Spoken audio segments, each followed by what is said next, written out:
There's no joy without pain. There's no sunshine without rain. You need up and down. This is how the world works.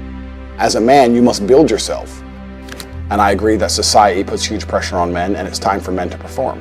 As a man, you either perform or you don't. There's no safety net. The men who say I can't feel like it cannot compete with the men who do not say that. And it is player versus player.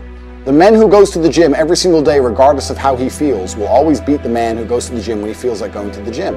And it's player versus player. A good man controls himself. I have absolute self-control. Emotional control is absolutely and utterly important as a man. You need to understand as a man, there are certain principles under which you act regardless of how you feel. Bam. I can wake up in a terrible mood. Yes. I can wake up sad. I can ache. I can have a busy day, stressed, etc. I will complete the same tasks as if I woke up in a fantastic mood.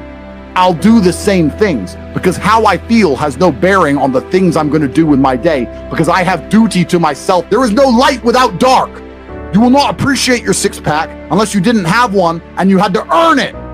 That's how the world works. So when I talk to these dudes like, oh, but it's, you know what, Tate, yeah, I agree, but you know, it's hard. Of course it is, it's supposed to be. And if you're not cut out for it, then fuck off and live a normal existence and die. Sit there, letting other men enjoy the spoils of being a man and can die. If that's what you want to do, is just sit there and exist and then fade into history unremembered. That's your decision. If you want to level up your character, then you need to get out here and do it. You need to be around brave men. You need to get some balls. You need to get your network together. You need to be paying attention, listen to the truth, humble yourself, stop sitting there with an ego. That's the game. But I made myself this way. I wasn't born this way. I absolutely and utterly made myself this way. And any single one of you men out here can do the same thing. I was always looking for, I wouldn't say happiness or contentment, but I was always looking to try and break out of the 9 to 5, just the normal monotony of day-to-day life. I think that men have a very unique life path, and it's very difficult to try and achieve status as a man. It's not easy to stand out from the crowd. And even what women expect of an important man, you need to be smart, charismatic, intelligent, strong, have a nice car, nice apartment, good network, good friends. You need to be able to handle stress. You need to be competent. There's so many things you need to be able to do. It's difficult for a young man to even have all these things. You need to start leveling up your mentality, your spirituality. You need to level up your physicality. There's so many different ways you can level up, like a video game character, right? Once you have all the unlimited money, you can then start ticking all the stats boxes. Knowledge. When guys say to me, okay, well, how do I make women respect me? Well, I say, well, how do you respect yourself? That's the first thing. No one's gonna respect you if you don't respect yourself. Do other men respect you? Like, what? Yeah. How do you act in a way that commands respect from anybody? I say, look, if you focus on yourself and make yourself being who you are, being a high value male, women will detect it and it won't be so difficult for you. You have to respect yourself first. And how does a woman respect a man? When she sees that he respects himself and other men respect him. You need to understand that the world you live in as a man, in my personal view, has been very purposefully constructed. And it's been constructed in a way to destroy your masculine power. And the future of the world, especially in the West, is a further encroachment on your sovereign ability, your sovereign thoughts, your base instincts, the things that make you happy. Absolutely nobody is concerned with male happiness on any level. They don't want you to be happy. They want you to be miserable, a miserable slave in a tax bracket. And you have to understand this. And the only way you can combat against it is to take significant action. You have to take significant action. You have to use the internet. It's the tool they're using. The internet is the tool they're using to brainwash the masses. You need to combat it and use their own tool against them to seek out the kind of information, knowledge, and friends that you need to have around you.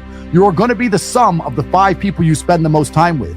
So that if everyone understands that, as an intelligent person, you're going to be extremely careful and you're going to curate heavily the 5 people you hang around with. So you need to be aware of what's happening around you, and you need to curate for yourself a social network of people who understand that and are doing their best to combat that.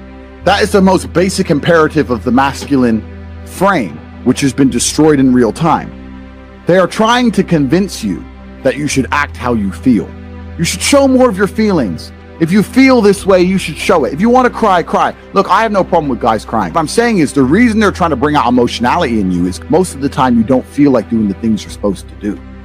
But the true masculine frame throughout history was doing the things they didn't want to do, but they knew they had to do because they had honor and duty.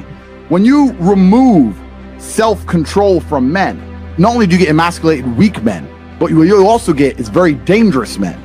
There are actually far less genuinely high value men than there are pretty girls. You can go to any club in any country in the world. I've been to 72 countries. You can go to any club in any country in the world and see pretty girls. If you're gonna find a young, in shape, smart, tall, intelligent, rich man, it's extremely difficult to find.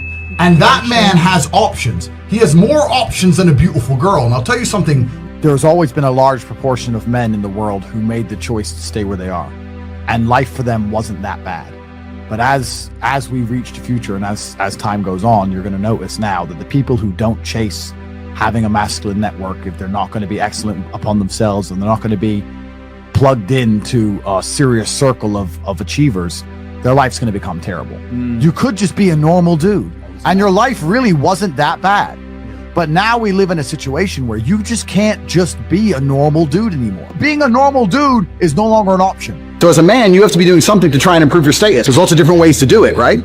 But if you're a man with truly no status in society, now it's hard. Yeah. It's really hard.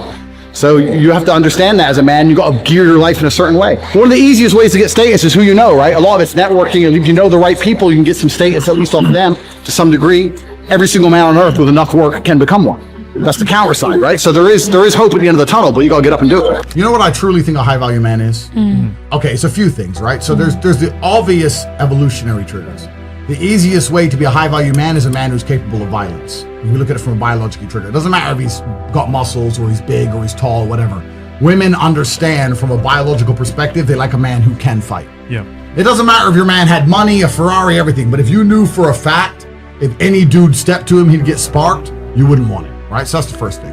We're suffering from cowardice. We talk about all the problems in the world. It's easy to talk about them all, but you can narrow them all down to the exact same thing. Cowardice, masculine cowardice, all of it. All of this is masculine cowardice. That's all it is. And you're not going to be able to imitate being a G. You have to go out there and you have to suffer as a man. You got to go through trauma to be a G as a man. Too many dudes out here are trying to imitate. That's what all this is. You're talking about game. You're trying to be something you're not. The real game is to be the man. That's the game. As a man, you need to go through trauma. You need to go through difficult periods. You need to go through things which are extremely uncomfortable to become any kind of man of value. Every single woman on this panel, if you were to ask her to describe the kind of man she wants, she would describe a man who she thinks makes her feel safe, who is dominating, who is smart, who is charismatic, who is interesting, etc. You cannot be all of those things by accident. Any man who grows up with a very, very easy life, who never goes through anything, who's born with a silver spoon in his mouth is the exact kind of punk which these women don't want to touch, right? As a man, you need to suffer and you will survive, and you need to internalize it, not become a weirdo, accept that the trauma was going to make you strong enough to become the kind of man that's respected by society, and you need to use it for your own advantage. As a man, if you have not been through extremely difficult processes, you're never going to be a high value man. So when you ask me that question, the answer is an answer you're not hoping for, because likely you've been avoiding trauma your whole life. Life is difficult. Everyone has bad news all the time. The things happen to people, and things are going to happen to everyone. And even if you live the perfect life, you're still going to have bad experiences because everything's relative. When people talk about toxic masculinity and all this garbage, and we need to make men more feminine, that's not going to make men. It's not going to make the world safer. Having a whole bunch of men who give into their emotions instantly is going to create more monsters. The reality of masculinity is controlling your emotions. This is the reality of being a man. The tenets of masculinity since the dawn of time have been, I was afraid, but I did it anyway. This is the tenets of masculinity. Courage. That's what courage is. I was afraid to storm the beaches of Normandy, but I did it anyway. I was afraid to stay on the Titanic, but I did it anyway. This is the whole tenets of masculinity, and now they're saying, oh, if you're afraid, just act afraid, be a pussy. I'm at a point now where I'm working for, it's pointless. Money's just fruitless. I don't need it. But I can't not do it. I have to. I don't know why I am exactly the way I am. Because I'm a very happy person, but I'm not content. Does that make sense? I'm very happy. I'm not miserable. I'm not depressed in any way. I'm super happy, but also I'm not content. There is no quick fix. There is no replication. There is no way you can falsify on a long enough timeline. So the answer is, if you want to be a man of distinction, you need to go and suffer. That's your answer.